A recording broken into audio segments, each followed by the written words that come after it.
बल, न्यूटन्स के गतिविषयक नियम, फोर्स, लॉज ऑफ न्यूटन्स। देखिए जरा, जो जो फार्मूले इस एक्सरसाइज में यूज होते हैं हम लोगों ने देखा था कल। एक बार वंस अगेन एक बार और बता दे रहे हैं। यह लेसन 9 की क्लास में पढ़ा हुआ लेसन है, इसलिए अन्य लेसनों के अपेक्षा इजी लगता होगा। सबसे पहले फार्मूला जो हम लोग यूज करते हैं इस लेसन में, force equal mass into acceleration. Force is the product of mass into mass and acceleration. F equal M into A, ये फार्मूला होता है बेटा। अगर कहीं मास दिया रहे, एक्सीलरेशन दिया रहे तो फोर्स निकाल सकते हैं। इन तीनों चीजों में, तीनों क्वांटिटीज में, if we have given any two quantities then we can calculate the third quantity. अपने आप जो है तीसरी क्वांटिटी आ जाएगी अगर आपको दो क्वांटिटी पता हो। ठीक बेटा। दूसरा फार्मूला जो यूज होता है आपको बताए थे, मोमेंटम संवेग P is the product of mass and velocity। द्रव्यमान और वेग का गुणनफल मोमेंटम होता है, और इस पर सवालें लगी थी हम लोगों की। तीसरा बताए थे कि इम्पल्स ऑफ फोर्स, बल का आवेग निकालना हो तो आवेग का रिप्रेजेंटेशन वैसे हमने आपको बोला था आप I से कर दीजिए, ऐसे F इंटू डेल्टा टी, ये है इम्पल्स। और उसके बाद बच्चों एक फार्मूला और था जो इनमें रिलेशन था आपस में, force equal rate of change of momentum. क्या बोले? बल बराबर संवेग की परिवर्तन की दर, rate of change of momentum, delta P by delta T equal F. इस पर अब हम लोग कल सवाल भी लगाए थे, वो टाइगर उगर वाली सवाल, चीता उटा वाली जो स्टेन गन वगैरह वाले थे। और उसके बाद दूसरा है बेटा आवेग, एफ इंटू डेल्टा टी बराबर डेल्टा टी। इतने ही फार्मूले इस एक्सरसाइज के हैं, लेकिन आपको बताए थे कि जो इसके पहले आप लोग लीनियर मोशन लेसन पढ़े हो, सरल रेखी गति, उसके भी फार्मूले का यूज इसमें हो जाता है। मतलब बेटा जो आप इक्वेशन ऑफ काइनेटिक मोशन पढ़े हो, गति के समीकरण, v equal u plus a t, s equal u t plus half a t square, v square equal u square plus 2as। इन फार्मूलों का भी रिक्वायरमेंट बनती है। यहाँ हम सारे लेटर से परिचित हैं। You is the initial velocity, प्रारंभिक वेग, जो शुरुआत का वेग हो, वेलोसिटी। ए एक्सीलरेशन, त्वरण, टी टाइमिंग, और वी का मतलब है फाइनल वेलोसिटी, लास्ट में जो वेग हो जाए। यस डिस्प्लेसमेंट, दूरी, कण द्वारा चली गई दूरी, और यू और टी ए सब जान ही रहे हो। तो ये सब चीजें जो है आपको पता है, क्वेश्चन में जो चीजें दी रहेगी उसको लिख दोगे और जिसकी रिक्वायर्ड रहेगी फार्मूला बना लोगे, अपने आप आ जाएगा। तो जो क्वेश्चन हम लगवा चुके हैं जहां तक उसके आगे से बताएंगे, तो थोड़ा क्वेश्चन और दे दो तो बता दे लेते। हाँ बोल दो, कहाँ तक हुआ है? 8वीं नंबर से। हाँ, जो लोग क्वेश्चन नहीं लिखे हैं, 1 मिनट, जो बच्चे क्वेश्चन नहीं लिखे हैं हम पढ़ रहे हैं, ध्यान से सुनिएगा, क्लियर हो जाएगा। ठीक है, चलिए क्वेश्चन नंबर 9 से बच्ची बोल रही है, 8 तक हो गया है। ठीक है, 2-3 क्वेश्चन ही बचे हैं तो देख लेते हैं, जल्दी से हो जाता है। और एक काम और बेटा, जैसे सौरभ जी किसी दिन अगर क्लास लेने सत्यम नहीं आया करो, तो आप लोग जानते हो कि हम पर डे क्लास की वीडियो बनाते हैं बेटा, और उसको वीडियो बना करके एक चैनल हमारा बना हुआ है अर्जुन स्टडी चैनल, उसी में अपलोड कर देते हैं। तो जैसे कभी क्लास ना ले आ पाया करो या लेट लपेट आया करो, तो वो भी जो है चैनल ओपन करके उस डेट की वीडियो को देख लिया करिए, तो थोड़ा क्लियर हो जाएगा। जैसे इसमें कल 8 सवाल लगाए थे, तो आप बेटा घर पे जाके जो है अर्जुन स्टडी चैनल यूट्यूब पे सर्च करना, उसके बाद बेटा प्लेलिस्ट में कक्षा 11 मतलब क्लास 11 और लेसन का नाम यही force Newton's laws of motion देखना। तो लास्ट वाली वीडियो देखना, कल वाली वीडियो निकलेगी, तो कल 2 घंटा पढ़ाए थे तो पूरा न्यूमेरिकल वगैरह एक्सप्लेन हो जाएगा। ठीक है, एक बार देख लेना।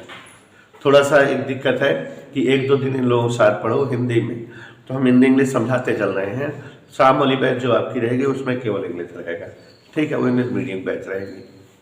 तो 2-3 दिन इन लोगों के साथ पढ़ो, हम फिलहाल हेल्प कर रहे हैं आपकी। हाँ, क्वेश्चन नंबर 9 पढ़ रहे हैं। 200 किलोग्राम द्रव्यमान की एक lift 3 metre per second square के त्वरण से ऊपर की ओर जा रही है, तो लिफ्ट की दूरी पर क्या तनाव होगा। क्वेश्चन एक बार फिर से पढ़ रहे हैं, सुन लीजिए। There is a lift which is running with a acceleration of 8 metre per second square in upward side means a lift is running with acceleration 8 metre per second square in upward side। एक lift जो है 3 metre per second square के acceleration से ऊपर की ओर run कर रही है, तो लिफ्ट पर कितना टेंशन है, कितना तनाव है। देखो जरा यहां पर ध्यान दीजिए, अभी अभी टीजीटी का एग्जाम हुआ था मैथ का, तो मैथ में ये क्वेश्चन आया था, इसी तरह का क्वेश्चन था। तो आप माइंड मेकअप कर लीजिए कि अगर कभी कोई भी फार्मूला बता दे रहा हूं, क्लियर रहेगा, कोई भी बॉडी बेटा ऊपर की ओर रन कर रही हो, तो रन तो इस जो है वेलोसिटी से करती है ना, उसमें कुछ ना कुछ वेग होगा ना, लेकिन अगर एक्सीलरेशन दिया रहे, जबकि जो है अर्थ का एक्सीलरेशन, ग्रेविटेशनल एक्सीलरेशन नीचे की ओर वर्क करता है और ये बॉडी ऊपर की ओर जा रही है, तो जब कभी वस्तु ऊपर की ओर किसी त्वरण से जा रही हो, सपोज करो एफ त्वरण से ऊपर की ओर रन कर रही हो, तो इसका फाइनल एक्सीलरेशन जी प्लस एफ मानना। कितना बेटा? जी प्लस एफ। अगर ऊपर की ओर रन कर रही है तो सही सही त्वरण क्या हो गया इसका? जी प्लस एफ। भाई हम अगर जो है ऊपर की ओर 10 मीटर पर सेकेंड स्क्वायर के एक्सीलरेशन से ऊपर दौड़े और अर्थ हमको 3 मीटर से खींचेगी, तो हम सही सही 7 तो जा पाएंगे ऊपर, है ना। तो अब अगर हम कहें कि हम 7 से ऊपर जा रहे हैं, इसका मतलब हम में से जी वाला घट गया है, तो सही सही रियल क्या था, जी वाला जोड़ देंगे। तो याद रखिएगा, फार्मूला याद रखिएगा, रिजल्टेंट एक्सीलरेशन, फाइनल एक्सीलरेशन माने सही सही त्वरण, वास्तविक त्वरण। कोई भी वस्तु अगर ऊपर जा रही हो तो क्या होगा? एफ प्लस जी। ऊपर जा रही हो तो क्या होगा उन्हें सब बेटा? एफ प्लस जी। मतलब जिस त्वरण से वो जा रही है उसमें ग्रेविटेशनल एक्सीलरेशन ऐड कर देंगे, एफ प्लस जी। ओके बेटा। और अगर कभी कहे कि कोई बॉडी जो है नीचे की ओर इतने त्वरण से जा रही है, तो एफ माइनस जी कर देंगे। याद रहेगा ना बेटा। तो क्वेश्चन कह रहा है कि एक लिफ्ट जो है 3 मीटर पर सेकेंड स्क्वायर के त्वरण से ऊपर की ओर जा रही है, तो जब ऊपर की ओर जा रही है तो इसका सही से त्वरण क्या हो जाएगा? F plus g. तो यहां देखो, acceleration a equal f plus g when body is running in upward direction. जब कोई वस्तु एफ त्वरण से ऊपर जाए तो उसका सही सही त्वरण क्या होगा? एफ प्लस जी। और नीचे की ओर आए तब बेटा याद रहेगा।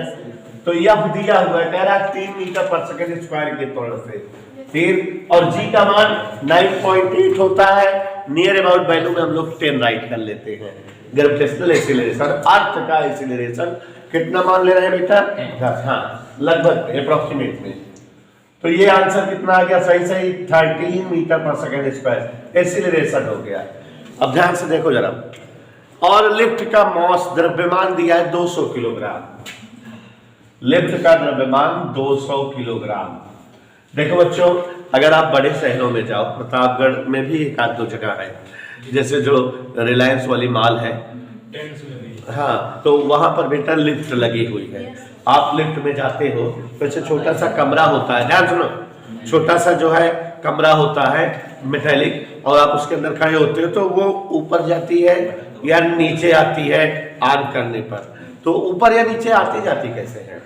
वो जो लिफ्ट है उसमें ऊपर की ओर छत पर, रूफ पर बड़े बड़े मोटे मोटे केबल्स, वायर लगे रहते हैं, तार, और वो तार ऊपर जो है जो एक गड़ारी वगैरह होती है, पुल्ली जिसको घिरनी कहते हैं, उससे बंधी रहती है। और जब जो है लाइट सिस्टम होता है तो वही रस्सी से लिफ्ट ऊपर जाती है और उसी रस्सी की सहायता से लिफ्ट नीचे आती है। यही तो होता है। तो जब रस्सी ऊपर ले जा रही लिफ्ट को, इसका मतलब खींचे है कि नहीं? Mean there will be tension, force, वो उसको ताने हुए है, तनाव बल ऊपर लगा हुआ है। हमसे क्वेश्चन कह रहा है कि 200 किलोग्राम की कोई एक लिफ्ट है और वो इतने एक्सीलरेशन से ऊपर जा रही है, इतने तौर से ऊपर जा रही है, उसमें कितना तनाव बल लगा है बताइए। मैं से यह पूछ रहा है, तनाव बल मतलब क्या पूछ रहा है बेटा? देख लो, हमने पहले उसका रियल त्वरण निकाला, फार्मूला आपको बताया कि when any body is running in upward direction, अगर कोई वस्तु ऊपर की ओर गति करती है तो उसका सही त्वरण या प्लस जी होता है, और उसका मास दिया है। देखिए जरा एक बार क्वेश्चन और पढ़ ले रहे हैं। एक जहाज जिसका द्रव्यमान 3 × 10⁻7 किलोग्राम है, मीन्स m बराबर दिया हुआ है 3 × 10⁻7, विराम में है, इसकी वेलोसिटी 0 है, इस पर 5 × 10⁻4 न्यूटन का बल लगाकर इसे 3 मीटर विस्थापित कर दिया जाता है। तो जो बल लगाया जाता है बेटा, that is the value of force, F दिया हुआ है, इसका डिस्प्लेसमेंट 3 मीटर हुआ, वेलोसिटी इसकी इनिशियल वाली 0, फाइनल वेलोसिटी पता करना है। m और F दिया हुआ है, तुरंत use the formula F = ma, hence A will be F upon m। Force की वैल्यू प्लॉट कर दो और मास की वैल्यू प्लॉट कर दो, एक्सीलरेशन की वैल्यू आ जाती है 5/3 × 10⁻³ देखो बच्चों, हमको जानना है लास्ट वेलोसिटी, तो मोशन के इक्वेशन v² = u² + 2af। हमने आपको हिंट भी दिया था एक आध बार कि जब कभी टाइम ना दिया रहे तो थर्ड इक्वेशन यूज करते हैं। तो थर्ड इक्वेशन यूज किए, u की जगह 0, 2, a की जगह 5/3 × 10⁻³ s जगह 3 कैंसिल हो गया, 5 2 10 3, ये 10⁻1 है, -3 कैंसिल हो गया, -2 हो गया। v² की वैल्यू 10⁻2 आई, तो v की value 10⁻1 means 1/10 means 0.1 metre per second. यही जो है हमारी जहाज में वेलोसिटी बन जाएगी। अगला क्वेश्चन ध्यान से सुनिए और थोड़ा सा टेक्निकल है, ये भी देखिएगा। बस एक क्वेश्चन लगवाए, बस एक, बहुत तेज लगाएंगे, हमारे साथ लगाते रहिए, मेरे साथ लगाते रहिएगा, ये छूट जाएगा तो फिर वो कल फिर बताना पड़ेगा। हाँ ध्यान दीजिए, एक अज्ञात बल, एक अननोन फोर्स 0.5 किलोग्राम की वस्तु पर लगाकर उसे 16 मीटर पर सेकंड स्क्वायर का त्वरण। तो देखो जरा इधर, पहली वस्तु, इधर देखो, पहली वस्तु है, कोई एक वस्तु है, इस वस्तु का मास दिया हुआ है 0.5 kg। ध्यान दो, इस पर फोर्स लगाते हैं, मेरे साथ लिखते रहो, तो 16 मीटर पर सेकंड स्क्वायर का त्वरण, इस पर एक्सीलरेशन 16 मीटर पर सेकंड स्क्वायर का बनता है। क्वेश्चन हम पढ़ रहे हैं कि देयर इज अ बॉडी, कोई एक वस्तु है, उस पर कोई फोर्स लगाते हैं तो उसमें कितना एक्सीलरेशन बनता है, उसका मास दिया है, एक्सीलरेशन दिया है, तो तुरंत फोर्स नहीं आ जाएगा। फोर्स F1 = m1a1, तो फोर्स की वैल्यू आ गई 0.5 × 16, हल करने पर 8.0 न्यूटन फोर्स आ गया। अब आगे बढ़ते हैं, दूसरी वस्तु में यही फोर्स 4 मीटर पर सेकंड स्क्वायर का त्वरण उत्पन्न करता है। दूसरी वस्तु के लिए ऐसा देखो, दूसरी वस्तु जिसका मास m2 है, लेकिन एक्सीलरेशन इसमें कितना उत्पन्न होता है, यही, इसलिए m2 की वैल्यू हम निकाल सकते हैं F/A2, force upon acceleration. Force कितना है 8, एक्सीलरेशन कितना 4, तो 2 kg दूसरी वस्तु का मास आ गया। कह रहा था कोई फोर्स एक वस्तु पर लगाते तो उसमें इतना एक्सीलरेशन, तो मास और एक्सीलरेशन से फोर्स निकाल लिए, और यही फोर्स जब दूसरी पर लगता है कितना एक्सीलरेशन, तो उसका मास निकाल लिए। अब क्या कह रहा है? कह रहा है कि यदि दोनों वस्तुओं को एक साथ बांध दिया जाए, मतलब m1 और m2 को इकट्ठा कर दिया जाए और वही फोर्स लगाया जाए, तो कितना जो है एक्सीलरेशन उत्पन्न होगा दोनों वस्तुओं के लिए। अब देखो जरा, F = मास इंटू एक्सीलरेशन, दोनों एक साथ हो गए हैं, फोर्स वही लगी F1 ही, कितना एक्सीलरेशन बनेगा यही मालूम करना है। तो A = क्या होगा बेटा, F की वैल्यू क्या आ चुकी है, पहले का मास क्या है, दूसरी का मास क्या है, 8/2.5 डेसिबल हटा दो, डिवाइड कर दो, इज आंसर। थर्ड वाला क्वेश्चन अपने आप लगा लोगे, नहीं आएगा पूछ लीजिएगा। इसी के साथ ये लेसन समाप्त हुआ, कल से नया लेसन।